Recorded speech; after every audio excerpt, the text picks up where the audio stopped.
AST முதன்மை செய்திகள். உங்கள் இல்லத்திலும் ஆலயங்களிலும் தெய்வீக நறுமணம் நிறைந்திட வாங்கிடுவீர் கோபுரம் மார்க் பூஜை பொருட்கள். சுகந்தமான நறுமணங்களுடன் கோபுரம் மார்க் அகர்பத்திகள், கோபுரம் துளசி சாம்பிராணி, அக்ரஹாரம் பூஜை எண்ணெய் மற்றும் பஞ்ச பூஜை எண்ணெய். தரமான பொருட்களை கொண்டு தயாரிக்கப்பட்ட கோபுரம் பூஜை பொருட்கள் கிருமி நாசினியாகவும் நேர்மறை அதிர்வு ஏற்படவும் உதவுகிறது. எங்கள் பூஜை பொருட்களை சில்லறையாகவும் மொத்தமாகவும் பெற்றுக்கொள்ள தொடர்பு கொள்ள வேண்டிய எண் 016-228-5301. நன்றி. போகா சோஸ்மா சிந்தனை சட்டம் மீண்டும் மறுபரிசீலனை. பிரதமர் அறிவிப்பு. மக்களின் அமைதி, நாட்டின் பாதுகாப்பை உயர்த்தும் வகையில் குற்றவியல் சட்டம் உட்பட சில குறிப்பிட்ட சட்டங்கள் மறுபரிசீலனை செய்யப்பட உள்ளன.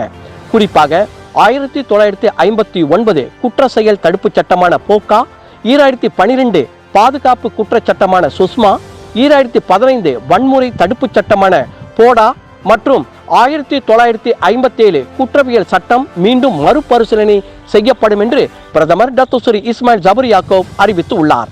மேலும் 1948 நிந்தனை சட்டம், 1987 அச்சுப்பொறி மற்றும் வெளியீடு சட்டம் ஆகியவையும் மறுபரிசீலனை செய்யப்படும். லஞ்சத்தை கட்டுப்படுத்தும் வகையில் நடவடிக்கைகளும் அதிகரிக்கப்படும் என்று அவர் சொன்னார். மேம்பாட்டாளரிடம் நிலத்தை அபகரித்து புக்கிட் புருந்தோங் தோட்ட பாட்டாளிகளுக்கு வீடுகளை கட்டி கொடுங்கள். ரவாங் புக்கிட் புருந்தோங்கில் 52 தோட்ட பாட்டாளிகளுக்கு வீடுகளை கட்டும் திட்டம் 1999 ஆண்டில் மேற்கொள்ளப்பட்டது. திட்டமிட்டபடி அந்த வீடுகளை மேம்பாட்டு நிறுவனம் கட்டித்தரவில்லை. வீடுகளுக்காக வங்கியில் பெற்ற கடனையும் தோட்ட பாட்டாளிகள் பலர் கட்டி முடித்து உள்ளனர். ஆனால் பல ஆண்டுகளாகியும் அவர்களுக்கு வீடுகள் கட்டி கொடுக்கப்படவில்லை என்று BSM கட்சியின் செயலாளர் சிவராஜன் தெரிவித்தார். மேம்பாட்டு நிறுவனம் இந்த நிலத்திற்கான நில வரியை செலுத்தவில்லை. இதற்கு முன்னர் சலாயாங், புக்கிட் போத்தா மற்றும் ஷியாலாம் தாமன் ஆலாம் பர்டானாவில் கைவிடப்பட்ட வீடமைப்பு திட்டங்களை மேம்பாட்டாளரிடம் இருந்து அபகரித்து ஸ்லாங்கூர் அரசாங்கம் வீடுகளை கட்டி கொடுத்தது. அந்த வகையில் பாதிக்கப்பட்டு ஏமாந்து இருக்கும் புக்கிட் புருந்தோங் தோட்ட பாட்டாளிகளுக்கு வீடுகளை கட்டி கொடுக்க ஸ்லாங்கூர் அரசு முன்வர வேண்டும் என அவர் கேட்டுக்கொண்டார். 1,30,00,000 வெள்ளி கனடா வங்கிக்கு மாற்றப்பட்டதா? புகார் செய்யுங்கள். கெடா மந்திரி புசாருக்கு முக்ரி சவால். கெடாவின் மந்திரி புசாராக இருந்தபோது கெடா மந்திரி புசார் வாரியத்திற்கு சொந்தமான 1,30,00,000 வெள்ளியை கனடாவில் உள்ள ஒரு வங்கிக்கு மாற்றியதாக புகார் கூறியிருக்கும் தற்போதைய கெடா மந்திரி புசார் முகமது சனூசி இது தொடர்பில் சம்பந்தப்பட்ட தரப்பிடம் புகார் செய்யும்படி டத்தோஸ்ரீ முக்ரி சவால் விடுத்துள்ளார். பணம் முதலில் ஏமாற்றப்பட்டது என்றார், பின்னர் இல்லை என்கிறார். இது தொடர்பில் அவர் புகார் செய்ய வேண்டும். எனக்கு எதிராக குற்றச்சாட்டுகளை முன்வைத்திருக்கும் முகமது சனூசியுடன் சமரசம் செய்து கொள்ள மாட்டேன் என்று அவர் சொன்னார். முட்டாள் என்ற வார்த்தைக்காக மன்னிப்பு கோரினார் போங் மொக்தார். பான் போர்னியோ சபா நெடுஞ்சாலை திட்டத்திற்கான பட்ஜெட்டில் பான் போர்னியோ நெடுஞ்சாலை திட்டம் பட்ஜெட் தொடர்பான வாக்குவாதத்தில் முட்டாள் என்ற வார்த்தையை பயன்படுத்தியதாக கினாபாத்தாங் நாடாளுமன்ற உறுப்பினர் டத்தோ போங் மொக்தார் இன்று நாடாளுமன்றத்தில் மன்னிப்பு கேட்டுக்கொண்டார். இந்த வார்த்தையை பயன்படுத்தியதற்காக மன்னிப்பு கேட்டுக்கொள்ளும் வேளையில் இதை மீட்டுக் கொள்கிறேன் என்று அவர் அறிவித்தார். Hormat Dewan yang mulia ini, saya tarik balik, saya akur dan memohon maaf kepada Dewan yang mulia ini. Terima kasih. Ya, maaf diterima. Terima kasih. ஓய்வு பெறும் வயதை உயர்த்த அரசு திட்டமிடவில்லை.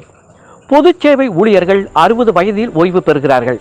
இந்த ஓய்வு பெறும் வயதை உயர்த்துவதற்கு அரசாங்கம் திட்டம் கொண்டிருக்கவில்லை என்று பிரதமர் டத்தோஸ்ரீ இஸ்மாயில் ஜபர் யாக்கூப் தெரிவித்தார். மலேசியர்கள் நீண்ட ஆயுளுடன் இருப்பதால் ஓய்வு பெறும் வயதை உயர்த்த அரசாங்கம் திட்டம் கொண்டிருக்கிறதா என்று செராஸ் நாடாளுமன்ற உறுப்பினர் டான் கோக் வாய் எழுப்பிய கேள்விக்கு எழுத்துப்பூர்வமாக பதிலளிக்கையில் பிரதமர் இதனை குறிப்பிட்டுள்ளார். சிறந்த முறையில் வாகனம் ஓட்டும் மூத்த குடிமக்களில் துன் மகாதீர் ஓர் உதாரணம்.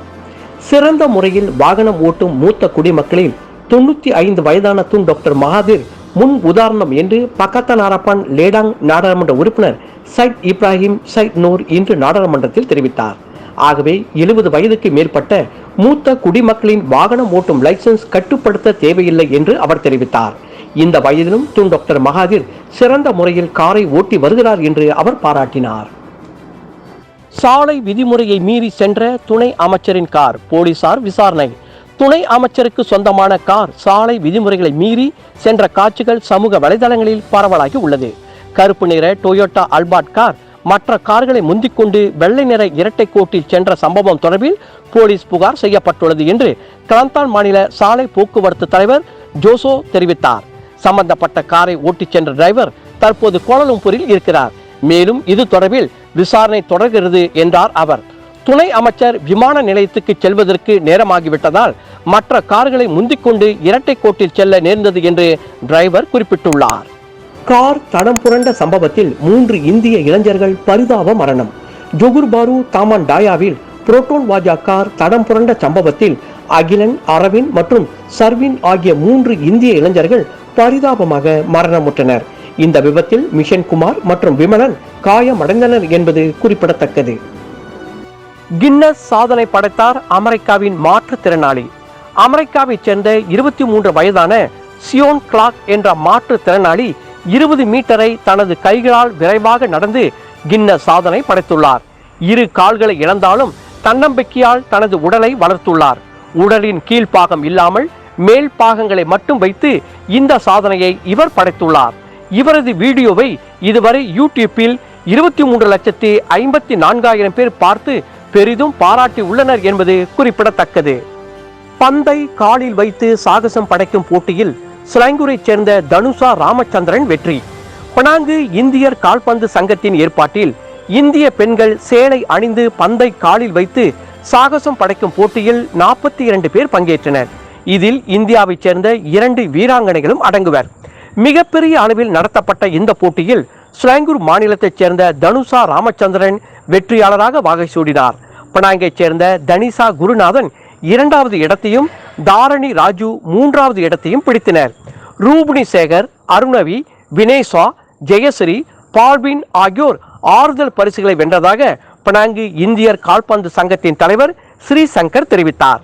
மலேசிய பெண்கள் கால்பந்து போட்டிக்கு தயாராகி கொண்டிருக்கும் இந்திய பெண்கள் தற்போது தங்கள் திறமைகளை வெளிப்படுத்தும் வகையில் இந்த போட்டியில் பங்கேற்றதாக அவர் சொன்னார். அடிக்கடி கைகளை கழுவுவோம், முகக்கவசம் அணிவோம், நோய் தொற்றிலிருந்து நம்மை நாம் பாதுகாப்போம். நன்றி, வணக்கம். AST செய்தி நிறுவனம்.